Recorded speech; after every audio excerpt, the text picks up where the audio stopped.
जय श्री कृष्ण दोस्तों, माताओं बहनों, आइए सुनते हैं शीतला अष्टमी व्रत कथा।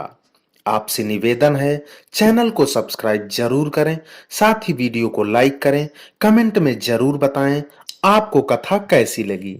एक बार शीतला माता ने सोचा कि चलो आज देखूं कि धरती पर मेरी पूजा कौन करता है, कौन मुझे मानता है।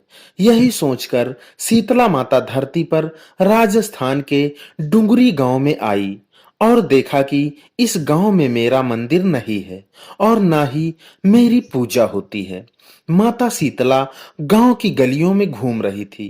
तभी एक मकान के ऊपर से किसी ने चावल का उबला पानी, जिसे हम माड़ कहते हैं, नीचे फेंका। वह उबलता पानी शीतला माता के ऊपर गिरा, जिससे शीतला माता के शरीर में फफोले छाले पड़ गए। शीतला माता के पूरे शरीर में जलन होने लगी।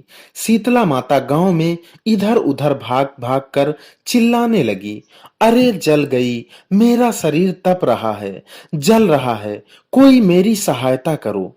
लेकिन उस गांव में किसी ने माता शीतला की सहायता नहीं की।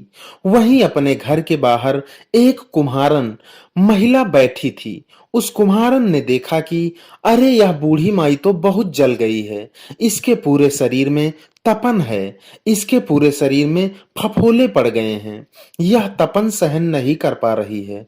तब उस कुम्हारन ने कहा, हे मां, तू यहां आकर बैठ जा, मैं तेरे शरीर के ऊपर ठंडा पानी डालती हूँ। कुम्हारन ने उस बूढ़ी माई पर खूब ठंडा पानी डाला और बोली, हे मां, मेरे घर में रात की बनी हुई राबड़ी रखी है, थोड़ी दही भी है, तू दही राबड़ी खा ले। जब बूढ़ी माई ने ठंडी ज्वार के आटे की राबड़ी और दही खाया तो उसके शरीर को ठंडक मिली। तब उस कुम्हारन ने कहा, आ मां, बैठ जा, तेरे सिर के बाल बहुत बिखरे हैं, ला मैं तेरी चोटी गूंथ देती हूँ। और कुम्हारन माई चोटी गूंथने हेतु कंघी बालों में करती रही। अचानक कुम्हारन की नजर उस बूढ़ी माई के सिर के पीछे पड़ी तो कुम्हारन ने देखा कि एक आंख बालों के अंदर छुपी हुई है। यह देखकर वह कुम्हारन डर के मारे घबराकर भागने लगी। तभी उस बूढ़ी माई ने कहा, रुक जा बेटी, तू डर मत, मैं कोई भूत प्रेत नहीं हूं, मैं शीतला देवी हूं। मैं तो इस धरती पर देखने आई थी कि मुझे कौन मानता है, कौन मेरी पूजा करता है। इतना कहकर माता चार भुजा वाली हीरे जवाहरात के आभूषण पहने, सिर पर स्वर्ण मुकुट धारण किए अपने असली रूप में प्रकट हो गई। माता के दर्शन कर कुम्हारन सोचने लगी कि अब मैं गरीब इन माता को कहां बिठाऊं। तब माता बोली, हे बेटी, तुम किस सोच में पड़ गई। उस कुम्हारन ने हाथ जोड़कर आंखों में आंसू बहते हुए कहा, मां, मेरे घर में तो चारों तरफ दरिद्रता बिखरी हुई है, मैं आपको कहां बिठाऊं। मेरे घर में ना तो चौकी है, ना बैठने का आसन ही है।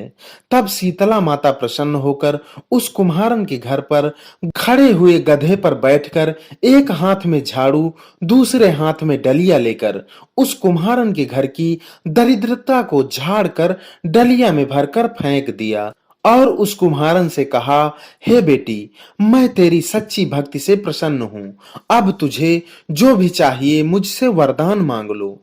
तब कुम्हारन ने हाथ जोड़कर कहा, हे माता, मेरी इच्छा है कि आप इसी डुंगरी गांव में स्थापित होकर यहीं निवास करें और जिस प्रकार आपने मेरे घर की दरिद्रता को अपने झाड़ू से साफ कर दिया, ऐसे ही आपको जो भी भक्त होली के बाद की सप्तमी को भक्ति भाव से पूजा कर अष्टमी के दिन आपको ठंडा जल, दही व बासी ठंडा भोजन चढ़ाए, उसके घर की दरिद्रता को दूर करना एवं आपकी पूजा करने वाली महिला का अखंड सुहाग रखना, उसकी गोद हमेशा भरी रखना। साथ ही जो पुरुष शीतला अष्टमी को नाई के यहाँ बाल ना कटवाए, धोबी को अपने कपड़े ना धुलने को दे और पुरुष भी आप पर ठंडा जल चढ़ाकर, नारियल फूल चढ़ाकर, परिवार सहित ठंडा भासी भोजन करे, उसके काम धंधे व्यापार में कभी दरिद्रता न आए। तब माता बोली, तथास्तु। हे बेटी, जो तूने वरदान मांगे हैं मैं सब तुझे देती हूँ। हे बेटी, तुझे आशीर्वाद देती हूँ कि मेरी पूजा का मुख्य अधिकार इस धरती पर सिर्फ कुम्हार जाति का ही होगा। तभी उसी दिन से डुंगरी गांव में शीतला माता स्थापित हो गई और उस गांव का नाम हो गया सील की डुंगरी। सील की डुंगरी भारत का एकमात्र मुख्य मंदिर है। शीतला सप्तमी के दिन यहाँ बहुत विशाल मेला लगता है। बोलिए शीतला माता की जय।